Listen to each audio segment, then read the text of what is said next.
My son had his first panic attack the other night, and it was a night. He's really feeling the stress of going into high school. They're now in their second grading period, well, almost the end of the grading period. And that ADHD has been really kicking his ass. It really has. And he's now on the basketball team. He made the JV basketball team. And of course, you have to be able to maintain a C in order to get in the games. So that pressure has been on him. But Mr. Old Taurus, stubborn, trying to hold everything in, that shit exploded the other night. It fucking exploded. If you know anything about ADHD, you know they have rage moments where they get uncontrollable and just start raging the fuck out, okay? Well, the stress had really hit a fucking tipping point and he lost it. And at first, of course, being a mother, it troubled me, but immediately I knew what it was. So I was able, I was able to calm myself down. Like almost instantly. So when I heard him, what happened is he was going crazy. Okay. I had for like almost three nights straight, I had been getting on him, letting him know, hey, you got to buckle down and get these missing assignments turned in. ADHD issue. Okay. When too much work gets piled on, shit go to missing, right? Missing assignments start accumulating, right? So I'm like, all right, the night before, I believe, no, actually, I think it was the second night. Nonetheless, this was another night where he had a long day at school, had practice, and had to come home and do work on makeup work. Okay. So I'm going over it with him. I'm like, hey, X, Y, and Z needs to be made up tonight. But I'm going over the roster of what he needed to do for the night, before he went to bed. And he started spazzing. He started doing a normal shit. No, I'm not doing this shit. I'm not doing it. Well, he didn't say shit, but I'm not doing it. I'm not doing this. I'm not doing this. And I'm like, all right, you ain't getting on that basketball field. I'm in that basketball court. You already know. When they get into those very stressed moments, nothing matters. They don't care. And then they start saying all kinds of volatile shit, all types of shit they don't mean. I don't care about basketball, all that kind of dumb shit, right? So he started getting escalated, really escalated. And when he gets to that point, it's almost like an autistic meltdown where they get to the point of not being able to pull them back in. It's a point of no return. And they get to a point of seeing red, straight black, straight red, and just you can't do shit to bring them in.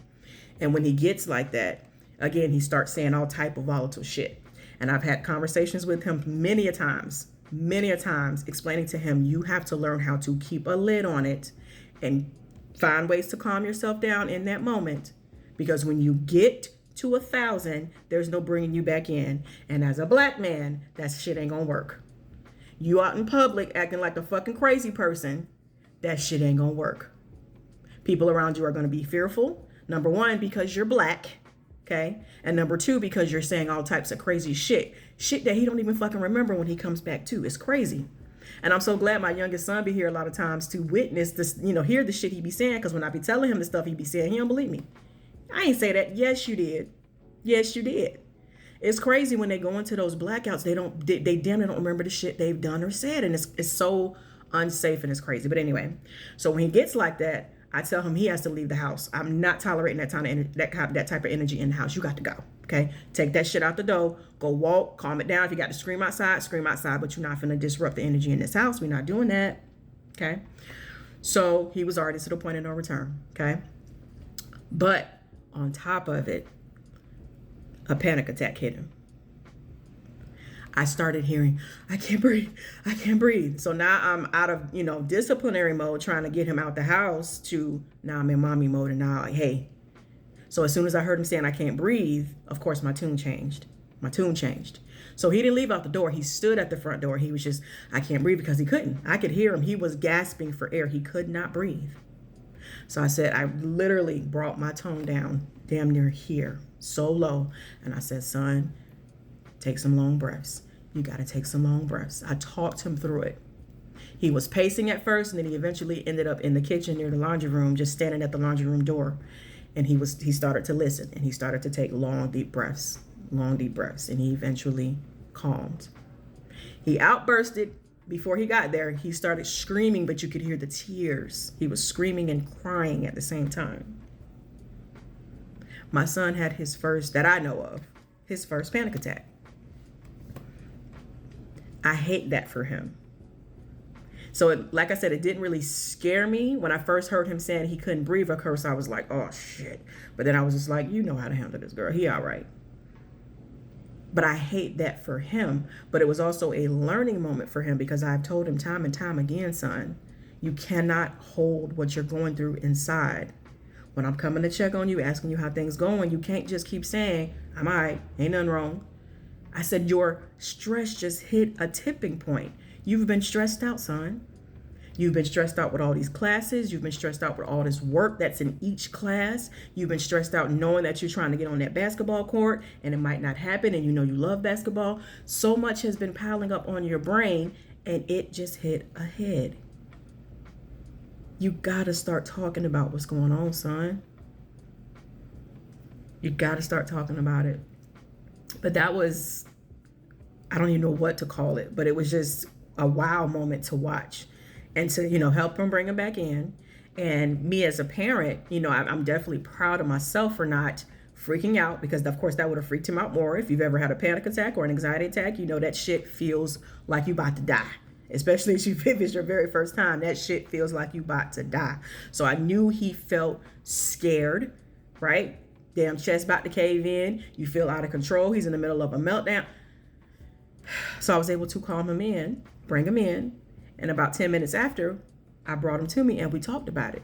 Son, you can't keep holding this stuff in. If you're stressed out, you have to talk about it.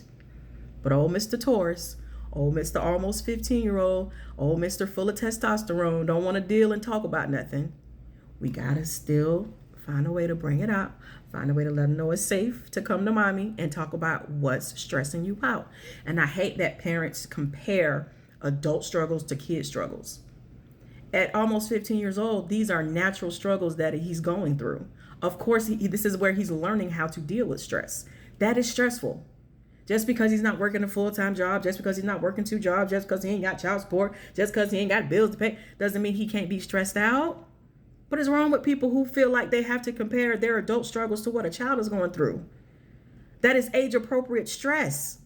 How else are they going to learn how to deal with stress if they don't get the opportunity to deal with it in their younger years? That's practice, so that they can learn how to better handle it in adult years. I hate that so much. What the fuck he got to be stressed about? All he got to worry about is school. That shit is fucking stressful, especially when they have an ADHD challenge.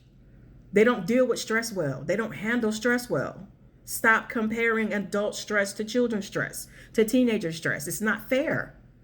It's not fair. Stop doing that to them kids. But that was a moment. My child had his first panic attack, and I was able to help him through it. And I'm going to have to keep just having conversations with him, letting him know that I'm a safe space. It'll get through to him eventually.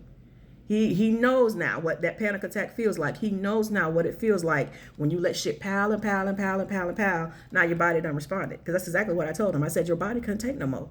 So now it's fast the fuck out. You got to learn to start talking about it, son. Come to me. Talk about what's going on. You know I can help you through it. You know I can ease you through it. You know if I got to take some of that schoolwork off your plate, I will. Baby, we can sit down and do this shit together. Shit, give me a math lesson and let me motherfucking do it. I'm not finna watch you just squander and stress and do nothing about it. You know I got you. You know I got you.